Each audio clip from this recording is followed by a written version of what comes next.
മടലില്ലേ, മടല് നമ്മുടെ നാട്ടിലെ ഓല മടൽ. രാവിലെ ഭക്ഷണമൊന്നും കിട്ടാണ്ട് ലോഡ്ജിൻ്റെ പറമ്പിൽ നിന്ന് മാവിൽ നിന്ന് ഭാഗ്യത്തിന് 2 മാങ്ങയിടും. ഇപ്പോൾ വെള്ളവുമായിട്ട് ഒരു മിലിറ്ററിക്കാരൊക്കെ വന്ന് തന്നിട്ടാണ്. അവൻ്റെ നാണം കണ്ടവല്ല. ലേനിചേട്ടന് ഇവിടെ ഹോട്ടൽ തുടങ്ങാനുള്ള ഒരു ടിക്കറ്റ് എടുക്കാമല്ലോ നമുക്ക്. ഒരു 3 ടിക്കറ്റ്. സച്ചൻ ട്രാവൽസിൻ്റെ പുതിയൊരു എപ്പിസോഡിലേക്ക് എല്ലാവർക്കും സ്വാഗതം. ഞങ്ങളുടെ റൂമിൻ്റെ അടുത്ത് തന്നെ ഒരു ഹോട്ടൽ കിട്ടി. അപ്പോൾ അവിടെ ചായക്ക് 120 രൂപ. ഇവിടുത്തെ 100 രൂപ വെച്ചാണ് ഞങ്ങൾ സാധാരണ എപ്പോഴും കുടിക്കുന്നത്. അപ്പോൾ 120 എന്ന് പറഞ്ഞപ്പോൾ ഞങ്ങൾ ഒഴിവാക്കി. പിന്നെ ഉള്ളത് പൊറോട്ട, മനസ്സ് വിഷമിച്ച് ഒഴിവാക്കി. പിന്നെ ഉള്ളത് പൊറോട്ട, ഇടിയപ്പം, പിന്നെ കൊത്ത് റൈസ് എന്ന് പറയും. കൊത്ത് റൈസ് എന്ന് പറഞ്ഞ സാധനം ഇതാണ് കൊത്തു പൊറോട്ട കേട്ടോ. ഇത് ഒരു പ്ലേറ്റിന് 1200 രൂപയാണ്. അത് ഒരെണ്ണം മേടിച്ച് കഴിഞ്ഞിട്ടുണ്ടെങ്കിൽ 3 പേർക്കും സുഖമായിട്ട് കഴിക്കാം, നിറച്ചുണ്ട്. പിന്നെ ഒരു സാധനം ഇത് കണ്ടോ, ഭയങ്കര എരിവാണ് ഇതിന്. അത് ഈ വറ്റൽമുളകും ശർക്കരയും എല്ലാം കൂടി ഇട്ടിട്ടാണ്. അത് മധുരം ഒരിക്കുമെന്നും പറഞ്ഞാണ് എടുത്ത് കഴിച്ചത്. പക്ഷെ ഭയങ്കര എരിവ്.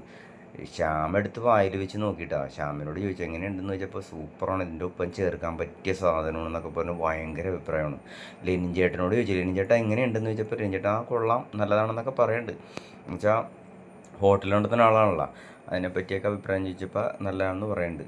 പിന്നെ ഞങ്ങൾ ഒരു കുപ്പി തണുത്ത വെള്ളം വാങ്ങിച്ച്. തണുത്ത വെള്ളം എന്ന് പറയുമ്പം ആദ്യമായിട്ടാണ് ഇപ്പോൾ ഇവിടെ വന്നത് പൈസ കൊടുത്ത് വാങ്ങിക്കണം. അപ്പോൾ അതിനാണെങ്കിൽ 100 രൂപ. ഇവിടുത്തെ അമേരിക്കൻ വാട്ടർ എന്നൊക്കെ പറഞ്ഞ് എഴുതി വെച്ചിട്ടുണ്ട്. പിന്നെ ഇവിടെ വന്ന് ഇനിയിപ്പോൾ ഇവിടുത്തെ വിലയും കാര്യങ്ങളൊക്കെ ആയിട്ട് നമുക്കൊന്ന് സിങ്ക് ആവണം. അതുവരെ അതിശയമായിരിക്കുള്ളൂ. ഒരു കുപ്പി വെള്ളം നമ്മുടെ ഇവിടെ എന്ന് പറയുമ്പോൾ 15 രൂപ 20 രൂപയൊക്കെയല്ലേ ഉള്ളൂ. പിന്നെ വഴിയിൽ വെച്ച് കാണാം നമുക്ക്. അത് കഴിഞ്ഞിട്ട് ഞങ്ങൾ രാത്രി റൂമിൽ വന്ന് ഇവിടുത്തെ സെക്യൂരിറ്റി അല്ലെങ്കിൽ മാനേജറുമായിട്ട് കുറേ നേരം ഇരുന്ന് സംസാരിച്ചിട്ടാണ്. അയാളുടെ പേരെന്താണെന്ന് അറിയുമോ? ദിലീപൻ എന്നാണ് പേര്. പുള്ളി ഇവിടുത്തെ മാനേജറാണ്. പുള്ളിക്ക് കുറച്ച് ഇംഗ്ലീഷൊക്കെ അറിയാം. അതേപോലെ തന്നെ ഇവിടുത്തെ ഇവിടെ വന്നപ്പോഴേ ഞങ്ങളൊരു പപ്പായൊക്കെ വാങ്ങിച്ചിട്ടാണ്. ലെനിൻ ചേട്ടനകത്ത് പോയി വരാമെന്ന് പറഞ്ഞ്. അപ്പോൾ ഈ പപ്പായ ഇത്രേ ഉള്ളൂ, നോക്കിക്കേ. ഒരു 2 കിലോ ഉണ്ടാ 2 കിലോയൊക്കെ ഉണ്ടാവുള്ളൂ. 350 രൂപയും. എന്നാലും ഫ്രൂട്ട്സൊക്കെ കഴിക്കണമല്ലോ റൈഡിൻ്റെ ഇടയിൽ. അപ്പം അങ്ങനെ അതും വാങ്ങിച്ച് ചെത്തി കഴിക്കാമെന്ന് വെച്ചു. അപ്പോൾ ഈ ദിലീപിനെ നമുക്ക് പരിചയപ്പെടാം കേട്ടോ. ഇയാളെ പറ്റി പറയുകയാണെന്നുണ്ടെങ്കിൽ പുള്ളിക്കാരൻ തമിഴ് വംശജനാണ്. ഇവിടെ ആകെ കൂടി 2000 രൂപയാണ് പുള്ളിക്ക് ഇവിടുത്തെ ഒരു സാലറി, ഒരു ദിവസത്തെ സാലറി കേട്ടോ. അപ്പോൾ ഈ ചിലവെല്ലാം കഴിഞ്ഞ് ഒന്നും ഉണ്ടാവില്ല. ഇത് കണ്ട ഇയാളെ ശ്രദ്ധിച്ച് നോക്കിക്കേ. ഇയാൾക്കില്ലേ വലത് കൈയില്ല. അത് ചോദിച്ചപ്പോൾ പറഞ്ഞെന്താണെന്ന് വെച്ചാൽ ഇയാൾ 5 വയസ്സിൽ വീട്ടിലേക്ക് അപ്പൂപ്പനും വീട്ടുകാരെല്ലാവരും കിടന്ന് ഉറങ്ങണ സമയത്ത് ഒരു ബോംബ് വന്ന് വീണ്. അത് വന്ന് വീണത് അപ്പൂപ്പൻ്റെ മേത്താണ്. പുള്ളിക്കാരൻ ചിന്നിച്ചെതറിപ്പോയി. ഇദ്ദേഹത്തിൻ്റെ വലത്തെ കൈ നഷ്ടപ്പെട്ട് അതുമുതൽ ഇങ്ങനെ ഈ കൈയില്ലാതെയുള്ള ജീവിതമാണ്. പക്ഷേ പുള്ളിക്കാരൻ ഫോൺ വെച്ചെങ്ങനെയുണ്ടല്ലേ, എല്ലാം ഇങ്ങനെ കക്ഷത്തിൽ വെക്കും. ആ ഒരു ഫീൽ അറിയിക്കണില്ല. അപ്പോൾ ഇവിടുത്തെ സിംഹളക്കാരെയും പിന്നെ മുസ്ലിംസ് തമിഴ് വംശരെ പറ്റിയൊക്കെ ഇങ്ങനെ വാദോരാതെ ഇങ്ങനെ പറഞ്ഞുകൊണ്ടിരിക്കുകയായിരുന്നേ. അപ്പോൾ പറഞ്ഞെന്താണെന്ന് വെച്ചിട്ടുണ്ടെങ്കിൽ ഇവിടെ 70% മാർക്ക് ഉണ്ടെങ്കിൽ ഈ മുസ്ലിംസിനും തമിഴർക്ക് ഇവിടെ ജോലി കിട്ടുള്ളൂ എന്നാണ് പറയണം. മറ്റവർക്ക് 30% മാർക്ക് മതിയെന്ന്. അതേപോലെ വേറൊരു സൈക്ലിസ്റ്റ് ഇവിടെ വന്നിട്ടാണ്, കൂട്ടുകാരനാണ്. അത് പിന്നീടാണ് ഞങ്ങൾ അറിഞ്ഞത് ഇവിടെ ബിയറെല്ലാം ഇവിടെ കൊടുക്കുന്നുണ്ട്. അപ്പോൾ അത് വാങ്ങിക്കാൻ വേണ്ടിയിട്ട് ഓരോരുത്തർ ഇങ്ങനെ വരണതാണ്. പിന്നെ ഇവിടുത്തെ കാര്യങ്ങൾ പറയുമ്പോൾ എന്താണെന്നറിയോ, വാദവരാതി ഇയാൾക്കും ആകെ ഒരു മോളാണുള്ളത്, ഒരു പെൺകുട്ടി. അതിന് 14 വയസ്സാണ്, 9ാം ക്ലാസ്സിൽ പഠിക്കുന്നുണ്ട്. അപ്പോൾ എൻ്റെ മോളും അതേ പ്രായമായതുകൊണ്ട് ഞാൻ കുറേ വിശേഷമൊക്കെ ചോദിച്ച് മനസ്സിലാക്കി. പുള്ളി പറയണതെന്ന് വെച്ചിട്ടുണ്ടെങ്കിൽ ഇയാൾ 1996 ഇവരുടെ ബന്ധുക്കളെല്ലാം ഈ യുദ്ധത്തിൻ്റെ സമയത്ത് ട്രിച്ചിയിലോട്ട് പോയി, നമ്മുടെ ഇന്ത്യയിൽ ട്രിച്ചിയിലേക്ക് പോയി എന്നാണ് പറയണം. ഇവരിവിടെ തന്നെ നിന്ന് അവരിങ്ങോട്ടൊന്നും വരാറില്ല, ഇവരങ്ങോട്ടും പോകാറില്ല എന്നാണ് പറയണം. അപ്പോൾ ഈ സിംഹള ഇങ്ങനെ ഒരു ആധിപത്യമുണ്ട് ഇവിടെ. അതുകൂടാതെ അത് കഴിഞ്ഞിട്ട് തമിഴ് വംശരാണുള്ളത്, അതിന് ശേഷമാണ് മുസ്ലിം. അങ്ങനെയാണ് ഇവിടുത്തെ പോപ്പുലേഷൻ ഉള്ളത്. അപ്പോൾ സിംഹളക്കാർക്കാണ് എല്ലാത്തിനും മുൻഗണന. നേരത്തെ പറഞ്ഞ പോലെ ഒരു മിലിറ്ററിയിലോ പോലീസിലോ എവിടെ ജോലിക്ക് കയറണമെന്നുണ്ടെങ്കിലും സിംഹളക്കാർക്കാണ് മുൻഗണന. അവർക്ക് 30% മാർക്ക് മതി. ബാക്കി മുസ്ലിംസിനും ഈ പറഞ്ഞ തമിഴ് വംശർക്കൊക്കെ നല്ലപോലെ പഠിപ്പ് വേണം. ബുദ്ധി കൂടുതലുള്ളതും വിദ്യാഭ്യാസം പിന്നെ അതുപോലെ ഇംഗ്ലീഷ് സംസാരിക്കാൻ അറിയാവുന്നതെല്ലാം ഈ ഇവർക്കാണെന്ന് പറയണം, നമ്മുടെ സിംഹളക്കല്ല, ഈ തമിഴ് വംശർക്ക് മുസ്ലിംസിനാണെന്നാണ് പറയണത് കേട്ടോ. അപ്പോൾ അങ്ങനെ കുറേ നേരം ഇയാളായിട്ട് സംസാരിച്ചിരുന്ന് ഇവിടുത്തെ വിശേഷങ്ങളെല്ലാം പുള്ളി പറഞ്ഞു തന്നെ. ഇതിനിടയ്ക്ക് ഞങ്ങളെ താഴത്ത് കിച്ചൺ ഉണ്ടായിരുന്നു. ചായ കുടിക്കാൻ നോക്കിയപ്പോൾ ഒരു ചായക്ക് 100 രൂപ 120 രൂപയൊക്കെയാണ്. ഇവിടുത്തെ ഗ്യാസ് ഇതാണ്ട, ഗ്യാസ് സിലിണ്ടർ 12.5 കിലോ ഉള്ളത്. ചായ കുടിക്കാമെന്ന് വിചാരിച്ച് വന്നപ്പോൾ ചായപ്പൊടി ഉണ്ട്, പഞ്ചസാര ഉണ്ട്, പിന്നെ കെറ്റിലുണ്ട്. അപ്പോൾ പിന്നെ ചായ ഉണ്ടാക്കി കഴിച്ചേക്കാമെന്ന് വിചാരിച്ചു. കെറ്റിൽ ഓൺ ചെയ്ത് കഴിഞ്ഞപ്പോഴത്തേനും വെള്ളം എങ്ങനത്തെയാണെന്ന് അറിഞ്ഞൂടെ, എന്നാലും ഈ ചായക്കടയിൽ പോയിട്ട് ചായക്ക് 120 രൂപ. അപ്പോൾ ചായപ്പൊടി അന്വേഷിച്ച് നടന്നിട്ട് കിട്ടിയില്ല. അപ്പോൾ ഒരു വീട്ടിൽ ചോദിച്ചപ്പോൾ അവർ കുറച്ച് ചായപ്പൊടി തന്നു വിട്ടു. അപ്പോൾ ചായ ഉണ്ടാക്കി കുടിക്കാമെന്ന് വിചാരിച്ചു. ഇവിടെ ഒരു കാര്യം കണ്ടിട്ടാ, നമ്മുടെ ഈ പനയുടെ മടലില്ലേ, മടൽ നമ്മുടെ നാട്ടിൽ ഓല മടൽ പോലെ നമ്മുടെ അവിടെ ഉണ്ട് ഇത്. പക്ഷേ ഇങ്ങനെ വേരി ഉണ്ടാക്കിയേക്കണത് ആദ്യമായിട്ട് കാണുന്നു. നിങ്ങൾ കണ്ടിട്ടുണ്ടെന്ന് എനിക്കറിയില്ല. നല്ല ഭംഗിയുണ്ട്, ഇഷ്ടംപോലെ ഇങ്ങോട്ട് വലിയ വലിയൊരു ഏക്കറാ. എല്ലാ സ്ഥലങ്ങളിലെല്ലാം ഇതിങ്ങനെ വെച്ച് ഇങ്ങനെ കെട്ടി ഇതുണ്ടോ. ഇരുമ്പിൻ്റെ ഗേറ്റിൽ വരെ ഈ മടൽ വെച്ചിട്ട് അവർ സ്ക്രൂ ചെയ്ത് പിടിപ്പിച്ചേക്കണേ. ചിലവ് കുറവല്ലേ, നല്ല ഇതുണ്ട്. ഒരു തേങ്ങയുടെ ഷേപ്പ് വേണ്ട, ഒരു ചുക്കി ചുളുങ്ങിയ പോലെ. നമ്മുടെ ഇവിടെ ഉണ്ട് ഇത്, പക്ഷേ നേരിട്ട് കാണുമ്പോഴേ മനസ്സിലാവുള്ളൂ. ഒരു പ്രത്യേകതര ഷേപ്പ്, ഒരു വാടിയ തേങ്ങയുടെ ഒരു ഷേപ്പാണ്. കുറേ കൂട്ടിയിട്ടുണ്ട് ഇവിടെ. അപ്പോൾ ഞങ്ങൾ രണ്ടാമത്തെ ദിവസത്തെ യാത്ര ആരംഭിക്കുകയാണ്. എല്ലാം കെട്ടി ഒരുക്കി മാന്നാറേക്ക് പോകാനുള്ള പ്ലാനിലാണ്. അപ്പോൾ ഇനി വഴിയിലുള്ള കാഴ്ചകളെല്ലാം നിങ്ങളെല്ലാവരും കാണിച്ചു തരാം കേട്ടോ. ചവിട്ടി തുടങ്ങിയപ്പോൾ ഒരു റെയിൽവേ സ്റ്റേഷൻ കണ്ടിട്ടാ, നാവൻകുളി എന്നാണ് ആ സ്ഥലത്തിൻ്റെ പേര്. അതിൻ്റെ അടുത്ത് തന്നെ ഒരു അമ്പലമാണ്, എന്താണെന്ന് അറിഞ്ഞുകൂടാ, എന്തെന്നായിരിക്കും അത്. പള്ളിയാണ് കേട്ടോ, അത് പള്ളി. സോറി, പള്ളിയുടെ ഷേപ്പാണ് ഈ കാണുന്നത്. റെയിൽവേ സ്റ്റേഷൻ്റെ ഇത് കാണിച്ചു തരാം. നാവൻകുളി എന്നാണ് ഇതിൻ്റെ റെയിൽവേ സ്റ്റേഷൻ്റെ പേര്. ഇപ്പോൾ ഈ സ്ഥലത്താണ് ഞങ്ങൾ താമസിച്ചത്. ഇവിടെ സീ ലെവലെല്ലാം എഴുതി വെച്ചിട്ടുണ്ട്, 2.7 മീറ്റർ എന്ന് എഴുതി വെച്ചിട്ടുണ്ട്. കുറച്ചുകൂടി ചെന്ന് കഴിഞ്ഞപ്പോഴേ വിൻഡ് ടർബൈനൊക്കെ കണ്ടിട്ടാ, കുറേ ഉണ്ട് ഇവിടെ. നല്ല കാറ്റാണ്, ചവിട്ടി കഴിഞ്ഞിട്ടുണ്ടെങ്കിൽ നീങ്ങണില്ല. അവിടെ ഫ്രണ്ടിൽ നിന്ന് ഹെഡ് വിൻഡ് ഉണ്ടല്ലോ, ഇത് കണ്ടില്ലേ, നനങ്ങളില്ല. ഒരു ചെറിയ സ്പീഡേ ഉള്ളൂ. നമ്മളിനി പോകാൻ പോണതേ മാന്നാർ എന്ന് പറഞ്ഞ സ്ഥലത്തേക്കാണ് കേട്ടോ. അപ്പോൾ ഇനി സംഘപ്പെട്ടി പാലം എന്ന് പറഞ്ഞാൽ ഇത് കഴിയണം. അതെന്ന് പറഞ്ഞിട്ടുണ്ടെങ്കിൽ ഭയങ്കര കാറ്റാണ്. ഇത് കണ്ടില്ലേ, അപ്പുറം ഇപ്പുറം ഇങ്ങനെ കടൽ പോലെ ഇങ്ങനെ കിടക്കണതാണ്. സൈക്കിൾ ചവിട്ടാൻ നീങ്ങില്ല. അപ്പം ഈ സംഘപ്പെട്ടി പാലം എന്ന് പറഞ്ഞു കഴിഞ്ഞാൽ നല്ലൊരു രസമാണ് അവിടെ കാണാനായിട്ട്. സൈക്കിൾ ചവിട്ടിയിട്ട് ഇത് കണ്ടില്ലേ, സ്പീഡോമീറ്റർ നോക്കിക്കേ, ആകെ 17-18 കിലോമീറ്റർ സ്പീഡ്, അത്രേ ഉള്ളൂ സ്പീഡ് കയറ്റം. ഭയങ്കര എഫേർട്ട് കൊടുക്കുന്നുണ്ട്, പക്ഷേ നീങ്ങണില്ല. പരിസരത്താണെങ്കിൽ ഒരു കടകൾ പോലും ഇല്ല കേട്ടോ. ഒരു വെള്ളത്തിനാ, ഇത് കണ്ടില്ലേ, ലെനിൻ ചേട്ടനോ അങ്ങോട്ടും ഇങ്ങോട്ടും നോക്കുന്നുണ്ട്, അപ്പുറം ഇപ്പുറം വെള്ളം മാത്രമേ ഉള്ളൂ. ഒരു കടകളാ ഒന്നുമില്ല. അങ്ങനെ ഞങ്ങൾ കുറേ ദൂരം ഭാഗ്യത്തിന് ലോഡ്ജിൽ നിന്ന് 2-3 മാങ്ങ എടുത്ത് ഞാൻ ബാഗിലിട്ടിട്ടുണ്ടായിരുന്നു കേട്ടോ. പിന്നെ കത്തിയും എടുത്തിട്ടുണ്ടായിരുന്നു. അത് കാരണം ഇങ്ങനെ ചെത്തി പൂളി ഞങ്ങൾ അത് കഴിച്ച്. പക്ഷേ വിശപ്പൊന്നും മാറിയൊന്നുമില്ല. അത് കഴിച്ച് കഴിഞ്ഞപ്പോഴത്തേനും ഒരിത്തിരി ആശ്വാസം കിട്ടി. അങ്ങനെ നമ്മൾ സംഘപ്പെട്ടി പാലത്തിൻ്റെ കറക്റ്റ് നടുക്കെത്തി. ഹായ്. അപ്പോൾ ഞങ്ങളില്ലേ പാലത്തിൻ്റെ മുകളിൽ നിന്നിട്ട് വീഡിയോ എടുത്തു കഴിഞ്ഞപ്പോൾ ഉണ്ടല്ലോ, മൊത്തം ഇങ്ങനെ വെള്ളത്തിൽ ഇങ്ങനെ ചുറ്റിക്കിടക്കുകയാണ് കേട്ടോ. ദൂരത്ത്, കണ്ണെത്താ ദൂരത്ത് ഇങ്ങനെ വെള്ളമാണ്. ആഴമൊന്നുമില്ല ഇവിടെ അധികം, കുറ്റികളെല്ലാം തറച്ചിട്ടുണ്ട്. നമുക്ക് വീഡിയോയിൽ ഇത് കാണാൻ പറ്റില്ല. അപ്പോൾ ഈ പാലം എന്ന് പറഞ്ഞാൽ അധികം ദൂരമൊന്നുമില്ല, ഇരുമ്പ് കൊണ്ട് ഉണ്ടാക്കിയേക്കണത് ഇത് മുഴുവനും. കോൺക്രീറ്റ് ഒന്നും ഇല്ല ശരിക്കും പറഞ്ഞു കഴിഞ്ഞാൽ. പിന്നെ ദൂരത്ത് നമ്മൾ ആ വന്ന വഴിയില്ലേ, ആ ദൂരത്ത് നോക്കിക്കുക, ആ വിൻഡ് ടർബൈനെല്ലാം കാണാം കേട്ടോ. അത് ഇഷ്ടംപോലെ 10-12 ഉള്ളൂ കേട്ടോ. ആദ്യം വിചാരിച്ച് കുറേ ഉണ്ടാവുന്നു. അപ്പോൾ ഇനിയിപ്പോൾ ഇവിടെ നിന്ന് ഇപ്പോൾ ഞങ്ങൾ 19 കിലോമീറ്റർ റൈഡ് ചെയ്ത്, ഇനി 10 കിലോമീറ്ററും കൂടി കഴിഞ്ഞാലേ നമുക്ക് ഭക്ഷണം ഉള്ളൂ എന്നാണ് പറയണത്. ആ മാങ്ങ കഴിച്ചത് ഭാഗ്യം. പാലം കയറുന്നതിന് മുമ്പായിട്ടുണ്ടല്ലോ, വെള്ളമില്ലാതിരുന്നപ്പോഴത്തേനും ആ മിലിറ്ററിക്കാർ കൊണ്ടുവന്ന് ഇത് കണ്ടില്ലേ, കുറേ വെള്ളം തന്നിട്ടാ, അതും ഒരു ഭാഗ്യമായി. 10 കിലോമീറ്റർ കടകളിലെന്ന് പറഞ്ഞപ്പോൾ വീണ്ടും തളർന്നു പോയി. ബാക്കി ഉണ്ടായിരുന്ന മാങ്ങയും കൂടി ചെത്തി കണ്ടിച്ച് കഴിച്ചിട്ടാ. ഇനിയിപ്പോൾ 10 കിലോമീറ്റർ ചവിട്ടാനായിട്ട് ഒരു മാങ്ങയുടെ എനർജി വേണം. അങ്ങനെ 10 കിലോമീറ്റർ അപ്പുറത്ത് ഞങ്ങൾക്കൊരു കട കിട്ടി. ഇവിടെ പനങ്കരിക്ക്, പിന്നെ അതേപോലെ ബ്രെഡ്, ബണ്ണ് ഇങ്ങനെയുള്ളതൊക്കെ ഉള്ളു കേട്ടോ. കട്ടൻ ചായ ചോദിച്ചപ്പോഴത്തേനും ഇവിടുത്തെ ഒരു അമ്മച്ചിയുണ്ട്, അവരിങ്ങനെ കട്ടൻ ചായ എല്ലാം ഇട്ട് തന്നു.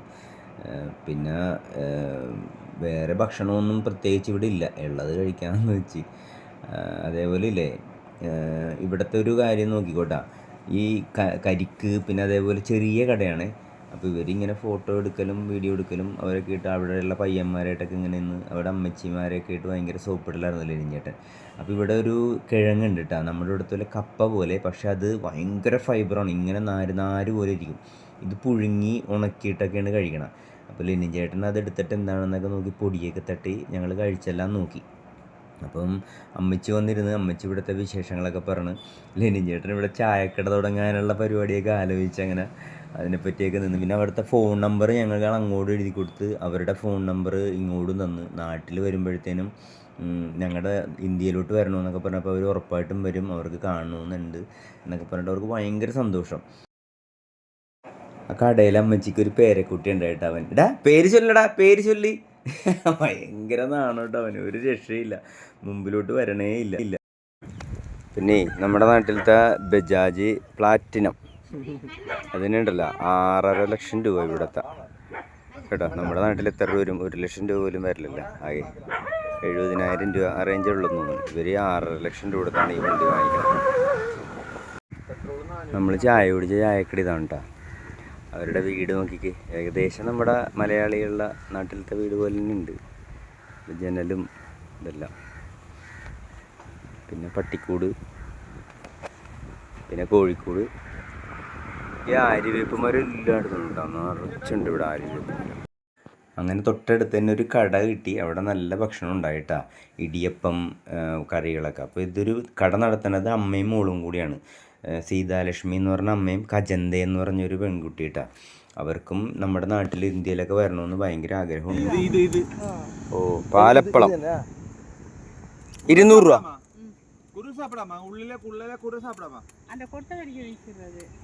അതൊന്നും സാപ്പിടണ്ട,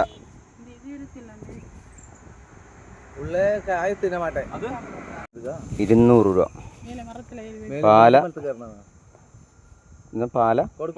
പാലപ്പളം ടേസ്റ്റ് ഉണ്ട് നമ്മുടെ പാലപ്പഴം. ഇത് ഇവരുടെ ഭർത്താവ് ഫോറസ്റ്റിനകത്ത് പോയിട്ട് എടുക്കുന്ന സംഭവമാണിത്. ഒരു പാക്കറ്റിന് 200 രൂപ. അവിടെ നിന്ന് 43 കിലോമീറ്റർ ആയിപ്പോൾ. ഒരു സൈഡിൽ നല്ല കാട്, വിജനമായിട്ട് ഇങ്ങനെ കിടക്കേണ്ട, ഭയങ്കര ചൂടുണ്ട്. ഇവിടെ കശുമാവിൻ്റെ തോട്ടമുണ്ട്, ഇവിടെ അപ്പുറത്ത് വയലത് വശത്ത് കശുമാവിൻ്റെ തോട്ടമാണ്. ലെനിഞ്ചേട്ടൻ പുറകിൽ നിന്ന് വരണേ ഉള്ളു. ഞങ്ങളിപ്പോൾ ഇവിടുന്ന് പാലപ്പഴം കളിച്ച്. അപ്പോൾ സുഗന്ധി എന്നാണ് ആ പെണ്ണിൻ്റെ പേര്. അവരെ പരിചയപ്പെട്ട് അവരുടെ നിന്ന് കുറച്ച് വെള്ളമൊക്കെ വാങ്ങിച്ച്. കടകളൊന്നുമില്ല ഇവിടെ, 2-3 കുപ്പിയുള്ളൂ, പക്ഷേ ആ വെള്ളമെല്ലാം തീർന്നു പോയി. നല്ല കാറ്റത്ത് ചവിട്ടാൻ പറ്റണില്ല. പിന്നെ ഇവിടെ കടകളൊന്നുമില്ല, ആകെ എന്താ പറയുക, കാറ്റത്ത് അങ്ങോട്ട് നീങ്ങണില്ല, ചവിട്ടിയിട്ട് അങ്ങോട്ട് നീങ്ങണില്ല. കൂളിംഗ് ഗ്ലാസ് വെച്ച് കഴിഞ്ഞാൽ വീഡിയോ എടുക്കണ എനിക്ക് കാണാൻ പറ്റണല്ലോ, അതുകൊണ്ട് ഇങ്ങനെ വെച്ചേക്കണം കേട്ടാ. വണ്ടികളെല്ലാം ഇടയ്ക്കിടയ്ക്ക് പോകുന്നുണ്ട്, ഇതേപോലെ ഇടയ്ക്ക് അല്ലേ. നമ്മുടെ അവിടുത്തെ ടാറ്റയുടെ വണ്ടിയാണിത്, ഇഷ്ടംപോലെ ഉണ്ട്. ടോറസ്, ടാറ്റയുടെ ടോറസ് ഇഷ്ടംപോലെ ഉണ്ട് ഇവിടെ നമ്മുടെ നാട്ടിലാണ്. ഭയങ്കര വലിയ കാടാണ്. നമ്മുടെ ഈ ബന്ദിപ്പൂരൊക്കെ ഞാൻ പോയിട്ടുണ്ട്. ബന്ദിപ്പൂര് പോയപ്പോഴത്തേനും ഏകദേശം ഇതേപോലെ ഇരിക്കണം. ഇത് ശ്രീലങ്കൻ നാഷണൽ ഗാർഡിൻ്റെ ഒരു ഏരിയ ആണ് കേട്ടോ. ഇവിടെ ഞങ്ങൾ റെസ്റ്റ് എടുക്കാമെന്ന് വിചാരിച്ച്. ഇത് ബസ് നോക്കിക്കേ, പഴയ ബസ് ഇട്ടാണ്, നല്ല പഴക്കമുണ്ട്, 10-60 കൊല്ലമെങ്കിലും പഴക്കമുണ്ടാവും തോന്നുന്നു. ഇതൊരു ബസ് സ്റ്റോപ്പിൽ വന്നിരുന്നു കൊണ്ടിട്ട് അങ്ങനെ ആ ബസ്സും കാണാൻ പറ്റി. ഇനി അങ്ങോട്ട് കുറേ കാണാൻ പറ്റുമായിരിക്കും. ആ പോണ ബൈക്കുകാരൊക്കെ ഉണ്ടാ, അവർ ഷാഡോ പോലീസ് ആയിരുന്നിട്ടാ. അവർ കൊണ്ടുവന്നാണ് ഈ വെള്ളവും ബിസ്ക്കറ്റും ഇതെല്ലാം. ഞങ്ങൾ അറിഞ്ഞില്ല, അവർ ഞങ്ങളുടെ ഫോളോ ചെയ്തിട്ട് ഞങ്ങളുടെ ആവശ്യങ്ങളോ അല്ലെങ്കിൽ ഞങ്ങൾക്ക് വേണ്ട സൗകര്യങ്ങളെല്ലാം ചെയ്യാൻ വേണ്ടിയിട്ട് വന്നതായിരുന്നു. അവർ പിന്നെ പുറകെ വന്നു കഴിഞ്ഞപ്പോൾ ഞങ്ങൾക്കൊരു പേടിയായി, പോലീസുകാരാണ് കള്ളന്മാരെ. പിന്നീടാണ് മനസ്സിലായത് നല്ലവരാണെന്ന്. വലിയ ഞങ്ങൾ ഭയങ്കര സന്തോഷമായി പോയി. കാര്യം വെച്ചാൽ തണുത്ത വെള്ളം, ഇനിയിപ്പോൾ കടയ്ക്ക് പോകാനായിട്ട് കുറേ ദൂരം വേണം. അവർ പോയി ഞങ്ങളുടെ വീഡിയോ ഒക്കെ എടുക്കണുണ്ടായിരുന്നു വഴിയിൽ വെച്ചിട്ട്. അത് കഴിഞ്ഞ് പോയിട്ട് തിരിച്ചു കൊണ്ടുവന്ന് തന്നതാ, വെച്ചോന്ന് പറഞ്ഞിട്ട്. ഭയങ്കര സന്തോഷമായി പോയിട്ട് എന്തായാലും. ഇവിടെ ഒരു ആർമി ക്യാൻറ്റീൻ ഉണ്ട് കേട്ടോ, നമ്മളാ ഇരുന്ന സ്ഥലത്തിൻ്റെ മുമ്പിലായിട്ട്. ഇവിടെ കുറേ കുരങ്ങന്മാരെല്ലാം ഇരിപ്പുണ്ട്. ഈ നോക്കിക്ക് കാണാൻ പറ്റണ്ട, കണ്ടില്ലേ? അപ്പോൾ ഇവിടെ ലെനിൻ ചേട്ടനും ശ്യാമും കൂടി ഇവിടെ കയറിയിട്ട് ഭക്ഷണം വല്ലതും ഉണ്ടാകുന്നത്. ഇതാണ് ക്യാൻറ്റീൻ. വല്ലതും ഉണ്ടാകുന്ന ചോദിച്ചപ്പോൾ റൊട്ടി മാത്രമേ ഉള്ളൂ. റൊട്ടി മാത്രമേ ഉള്ളൂ അല്ലേ ലെനിൻ ചേട്ടാ? റൊട്ടി മാത്രമേ ഉള്ളൂ അല്ലേ? റൊട്ടി മാത്രമേ ഉള്ളൂ എന്ന് പറഞ്ഞു. അപ്പോൾ ഇപ്പോൾ ആ ബിസ്ക്കറ്റും ആ വെള്ളവും കുടിച്ചപ്പോൾ ഏകദേശം വയറ് നിറഞ്ഞു. എന്നാൽ പിന്നെ നമുക്ക് പോയേക്കല്ല? ഓക്കെ, എന്നാൽ പോയേക്കാം, അത് കഴിക്കണ്ട. ഇത് ഇവിടുത്തെ ഒരു ലോട്ടറി ടിക്കറ്റ് ഉണ്ട്. ഇത് ഡെയിലി എടുക്കും, 40 കോടിയാണ്. ഇതൊരു ലോട്ടറി കടയാണ്.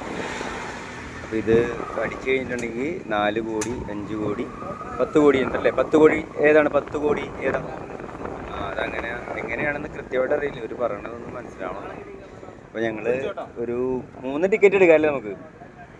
ഒരു 3 ടിക്കറ്റ് കൂടും. പിന്നെ അതുപോലെ തൊട്ടടുത്ത് തന്നെ ഇത് ഓട്ടോറിക്ഷ സ്റ്റാൻഡാണ്. ഓട്ടോറിക്ഷ എടുക്കണുണ്ട എല്ലാം. ഇത് ഓട്ടോറിക്ഷ സ്റ്റാൻഡ്. ഇത് 40 രൂപയുടെ ഒരു ടിക്കറ്റ്. ഇത് 15 ലക്ഷമോ? 15 കോടി. ഇത് എത്ര കോടി? ഇത് 6 കോടി.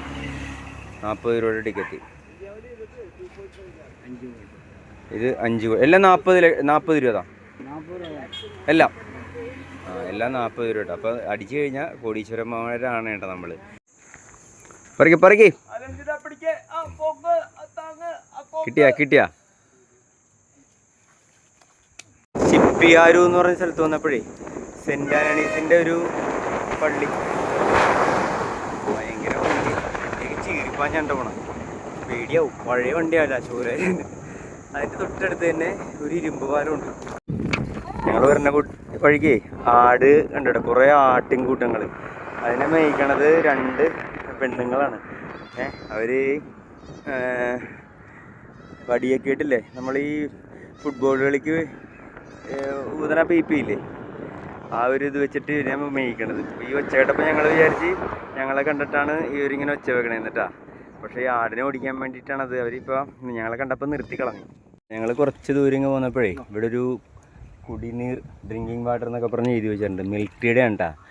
അപ്പോൾ ശ്യാമും ലെനിൻ ചേട്ടനും കൂടിയാണ് നടക്കുന്നത്. അപ്പോൾ ഞങ്ങൾക്ക് നേരത്തെ തന്ന വെള്ളം ഇത്തിരി കട്ടിയായിരുന്നു. അപ്പോൾ ഇത് കുടിച്ച് നോക്കി കഴിഞ്ഞപ്പോഴത്തേനുണ്ടല്ലോ നല്ലൊരു സോഫ്റ്റ് വെള്ളം. അപ്പോഴേക്കും എന്നാൽ പിന്നെ ബാക്കി പഴയത് കളഞ്ഞിട്ട് ഇതങ്ങോട്ട് നിറച്ചേക്കാമെന്ന് വിചാരിച്ച്. അതിവിടെ ഇങ്ങനെ ഇതിൽ വെച്ചിട്ടുണ്ട്, കാണാൻ പറ്റണുണ്ടോ? നമുക്ക് അതിനകത്ത് പൈസയൊക്കെ ഇട്ട് കൊടുക്കാം. അപ്പോൾ ഇന്നത്തെ വിശേഷം ഇത്രയൊക്കെ ഉള്ളൂ. അടുത്ത ഒരു വീഡിയോയിൽ കാണുന്നത് വരെ ടച്ച് ആൻഡ് ട്രാവൽസിൻ്റെ ബൈ ബൈ.